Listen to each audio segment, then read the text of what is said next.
Christmas Storybook Collection.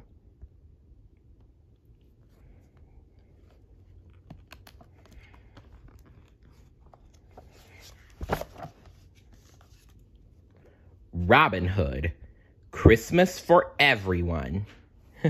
Wow. Looks like we're visiting our foxy friend today.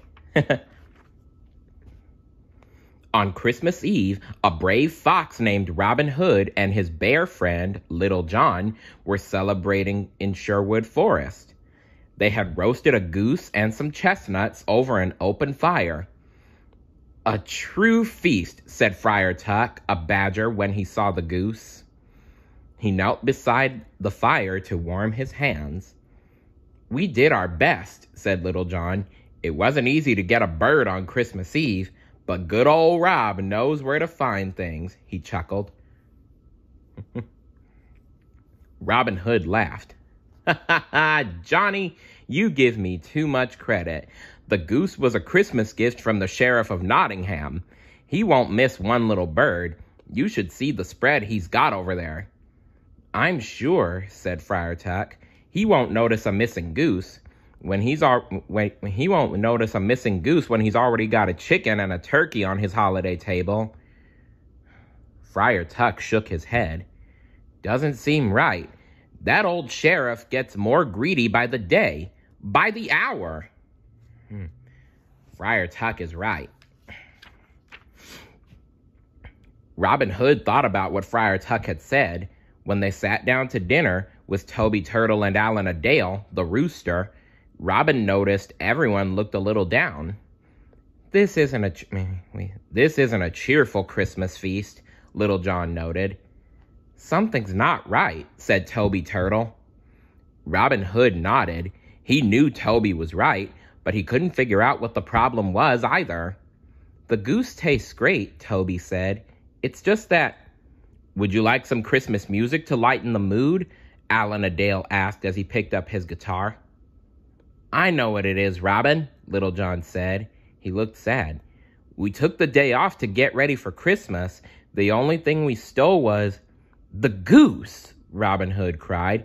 He couldn't believe he hadn't thought of all the poor people of Nottingham who didn't have anything to eat this Christmas holiday.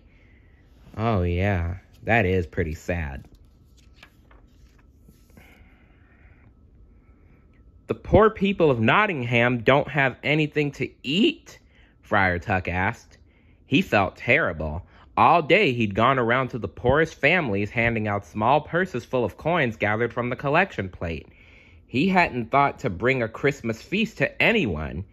A single tear rolled down his cheek.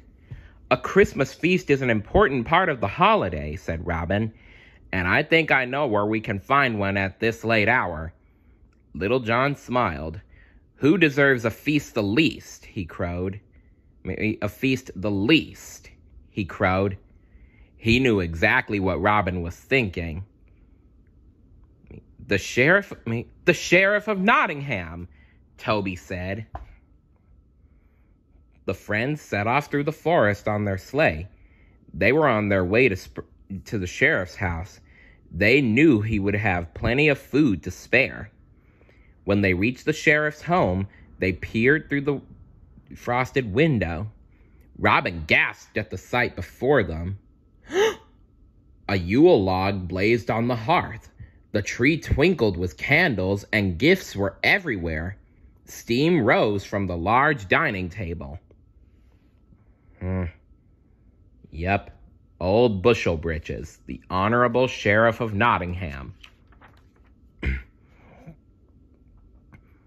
Look at all those gifts, all that food. I can think of a dozen families who would be grateful for just one item from that pile. Robin Hood stared at Little John.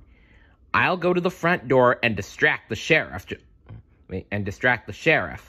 Johnny, you take the men inside, bring the feast and the presents out through the kitchen. Then load up the sleigh." Robin quickly disguised himself as a blind beggar and rapped on the sheriff's door. When the sheriff opened it, Robin said,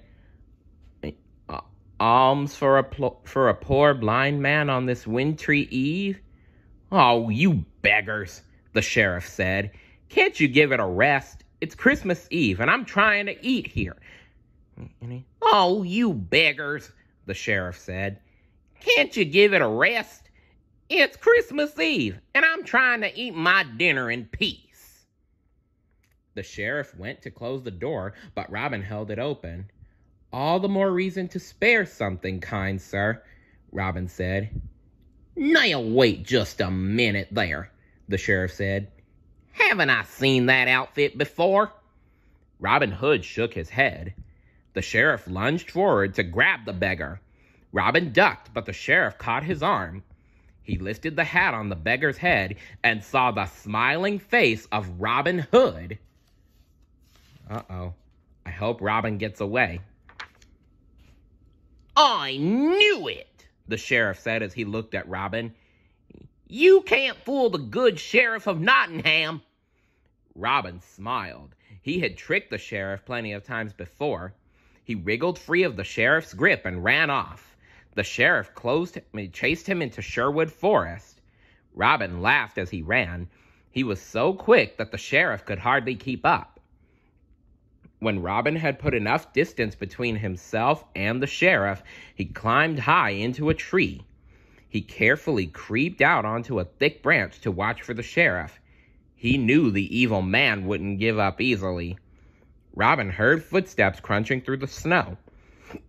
He peered down and watched the sheriff run through the woods calling after him. The sheriff searched for Robin, but he couldn't find even a footprint. "I'll get you this time, Robin Hood," the sheriff called as he ran. Robin chuckled as he slid to the ground. He'd bested the sheriff once again. Clever old Robin. Meanwhile, Little John and the rest of the men had taken the sheriff's gifts and feast. They loaded their sleigh with brightly wrapped packages, roast turkey, and plum pudding. They even took the magnificent Christmas tree. Little John took hold of the front of the sleigh and started to run. Robin Hood soon caught up with his friends. "There's no time to waste," he said. "The sheriff is mad. We have to get these gifts delivered before he takes them all back." Maid Marian, a kind young fox, and her lady-in-waiting, a cheerful hen named Lady Cluck, passed by with the sleigh in their carriage. "Why, Robin Hood, what a merry surprise," Marian said as the carriage pulled to a stop. Robin bowed low to the ladies. "Merry Christmas Eve to you too, Maid Marian," he said. "What are you ladies doing out this fine evening?" Marian said, "I've been delivering baskets to the poor. There are so many in need," said Lady Cluck. "We've just run out." Robin smiled wide. "It just so happens that I was doing the same thing. Let us share these gifts with you."